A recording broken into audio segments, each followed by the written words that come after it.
जीवन में सफलता प्राप्त करने के लिए भगवान श्री कृष्ण के विचारों को अपनाया जा सकता है। गीता में दिए श्री कृष्ण के उपदेशों को सफलता का मूल मंत्र कहा जाता है। भगवान श्री कृष्ण द्वारा बताए इन उपदेशों को हर व्यक्ति को जानना चाहिए। उन्होंने अपने जीवन में ऐसी बातें कही जिन्हें अपनाकर कोई भी व्यक्ति सफलता का स्वाद चख सकता है। श्री कृष्ण के इन उपदेशों को अपने जीवन में जरूर उतारें। इससे आपकी हर परेशानी दूर होगी और सफलता के मार्ग प्रशस्त होंगे। कर्म वो फसल है जिसे इंसान को हर हाल में काटना ही पड़ता है। इसलिए हमेशा अच्छे बीज बोए ताकि फसल अच्छी हो।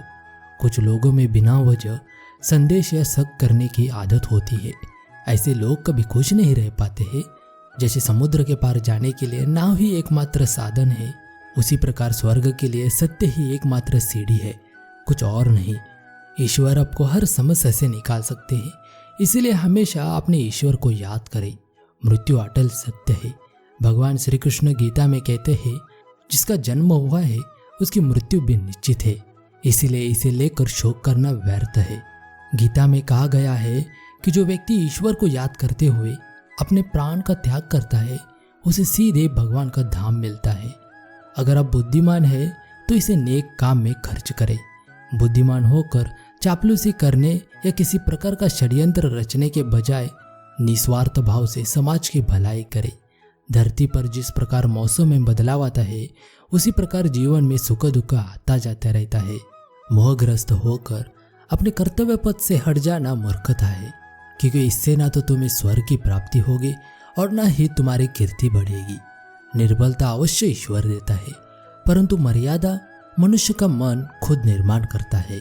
विषयों का चिंतन करने से विषयों की आसक्ति होती है, आसक्ति से इच्छा उत्पन्न होती है और इच्छा से क्रोध होता है, क्रोध से सम्मोहन और अविवेक उत्पन्न होता है।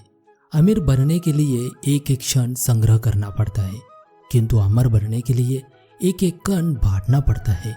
धर्म युद्ध में कोई भी व्यक्ति निष्पक्ष नहीं रह सकता है। धर्म युद्ध में जो व्यक्ति धर्म के साथ नहीं खड़ा है, इसका अर्थ है वह अधर्म का साथ दे रहा है, वह अधर्म के साथ खड़ा है। अगर कोई मनुष्य हमारे साथ बुरा कर रहा है तो उसे करने दो, यह उसका कर्म है और समय उसके कर्म का फल उसे जरूर देगा। लेकिन हमें कभी भी किसी के साथ बुरा नहीं करना चाहिए, क्योंकि यही हमारा धर्म है। इच्छा पूरी नहीं होती है तो क्रोध बढ़ता है और इच्छा पूरी होती है तो लोभ बढ़ता है। इसलिए जीवन की हर स्थिति में धैर्य बनाए रखना। अगर कोई आपके साथ रिश्ता नहीं रखना चाहता है तो खुद को उसकी जिंदगी से दूर कर लो, क्योंकि वक्त खुद ही सिखा देगा उसे कदर करना और तुम्हें सब्र करना। जिंदगी में कभी किसी को जबरदस्ती साथ रहने को मत बोलो। जिंदगी में कभी किसी को जबरदस्ती रिश्ता निभाने को मत बोलो। जिंदगी में कभी किसी को जबरदस्ती बदलो मत। जो जैसा है उसके सामने उसके साथ वैसे रहो, मगर हर हाल में खुश रहो, सच्चे रहो। जिंदगी बस यही है। आजकल तुम फालतू में सबसे उम्मीदें लगाए फिरते हो और फिर परेशान होते हो। जब किसी व्यक्ति को किसी घटना में अन्याय का अनुभव होता है तो वह घटना उसके अंतर को झकझोर कर देती है। समस्त जगत उसे अपना शत्रु प्रतीत होता है। अन्याय लगने वाली घटना जितनी बड़ी होती है, मनुष्य का हृदय भी उतना ही अधिक विरोध करता है। उस घटना के उत्तर में वह न्याय मांगता है और ये योग्य भी है। वास्तव में समाज में किसी भी प्रकार का न्याय व्यक्ति की आस्था और विश्वास का नाश है। किंतु यह न्याय क्या है?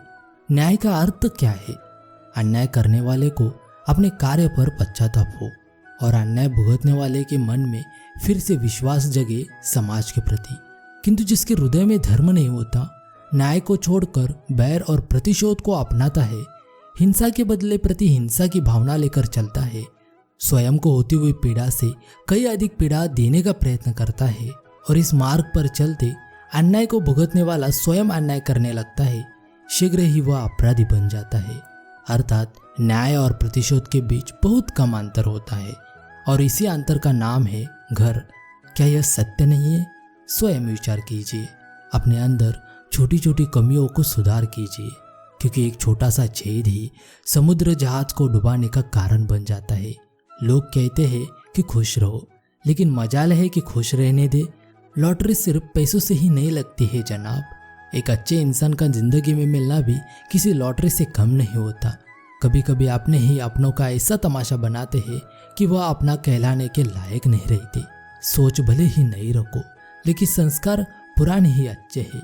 जिंदगी जब कठिन समय में नाच नचा जाती है तो ढोलक बजाने वाले अपने जान पहचान वाले ही होते हैं।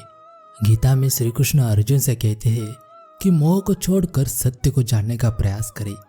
किसी के प्रति मोह रखने का कोई लाभ नहीं है, खासकर शरीर के प्रति मोह रखने का कोई लाभ नहीं है, क्योंकि शरीर नश्वर है और एक दिन यह नष्ट हो जाएगा। व्यक्ति में वासना, गुस्सा और लालच ये 3 प्रकार के अवगुण होते हैं जो सीधे नरक के द्वार पर ले जाते हैं। इसलिए इसका त्याग करें। इन अवगुणों का त्याग कर अब सुखी जीवन को व्यतीत कर सकते हैं। व्यर्थ की चिंता और भय एक रोग के समान है जो आपकी आत्मीय शक्ति को छिन्न करती है। गीता में श्री कृष्ण कहते हैं केवल डरपोक और कमजोर लोग ही चीजों को भाग्य पर छोड़ते हैं, लेकिन जो मजबूत और खुद पर भरोसा करने वाले होते हैं वे कभी भी नियति या भाग्य पर निर्भर नहीं रहते। सबके कल्याण में ही छुपा है अपने कल्याण का मंत्र। निस्वार्थ भाव से की गई सेवा ही सार्थक है। कर्ण के अपमानजनक जीवन की वजह थी उसके पूर्व जन्म के कर्म, जाने कैसे भुगता उसने अपने पिछले जन्म का पाप। हमारा शरीर एक लय है, यह लय तभी टूटती है जब आराम नहीं मिलता। श्री कृष्ण कहते हैं मैं सभी जीवों में विद्यमान हूँ, मैं चींटी में भी विद्यमान हूँ और हाथी में भी विद्यमान हूँ। व्यक्ति कर्म करने से कभी छुटकारा नहीं पा सकता है, इसलिए तुम्हें हमेशा कर्म करते रहना चाहिए, क्योंकि कर्म के बिना तुम्हारे शरीर का निर्वाह भी नहीं हो सकता है। ज्यादा सोचना बंद कीजिए और इस दुनिया से बाहर आइए जो हकीकत में है ही नहीं। जिंदा रहना है तो जिंदगी से लड़ो। आसमान से रोटियां नहीं आएगी। हर जगह मुंह मारने की आदत एक दिन सब कुछ बर्बाद कर देती है। कुछ रिश्ते गीली लकड़ी की तरह होते हैं जो न ही जलते हैं और न ही बुझते हैं, बस धुआं करते रहते हैं, जो आंखों में सिर्फ आंसू भरते रहते हैं। घमंड और पेट जब ये दोनों बढ़ते हैं तब इंसान चाह कर भी किसी को गले नहीं लगा पाता। ठंड में इंतजार एक सवारी का था और मसला 2 रोटी का था। मौत ने दोनों ही सवाल खत्म कर दिए। अपने विकास के लिए अंतिम समय तक संघर्ष कीजिए। संघर्ष ही जीवन है। अपनी जिंदगी के किसी भी दिन को मत कोसना, क्योंकि अच्छा दिन खुशियां लाता है और बुरा दिन अनुभव। एक सफल जिंदगी के लिए दोनों जरूरी होती है। टेंशन, डिप्रेशन और बेचैन इंसान तभी होता है जब वो खुद के लिए कम और दूसरों के लिए ज्यादा जीता है। हर कोशिश में शायद सफलता नहीं मिल पाती, लेकिन हर सफलता का कारण कोशिश ही होती है। जब दर्द और कड़वी बोली दोनों सहन होने लगे तो समझ लेना जीना आ गया। अब किसी के लिए चाहे अपना वजूद दांव पर लगा दो, वह तब तक आपका है जब तक आप उसके हो। जिस दिन आप उसके काम के नहीं रहोगे या कोई गलती कर दोगे, उस दिन वह आपकी सारी अच्छाई भूल कर अपनी औकात दिखा देगा। तन की खूबसूरती एक भ्रम है। सबसे खूबसूरत तो आपकी वाणी है। चाहे तो दिल जीत ले, चाहे तो दिल चीर दे। यदि मशीन को जंग लग जाए तो पुर्जे शोर करना चालू करते हैं और अक्ल को जंग लग जाए तो जुबान शोर करना चालू करती है।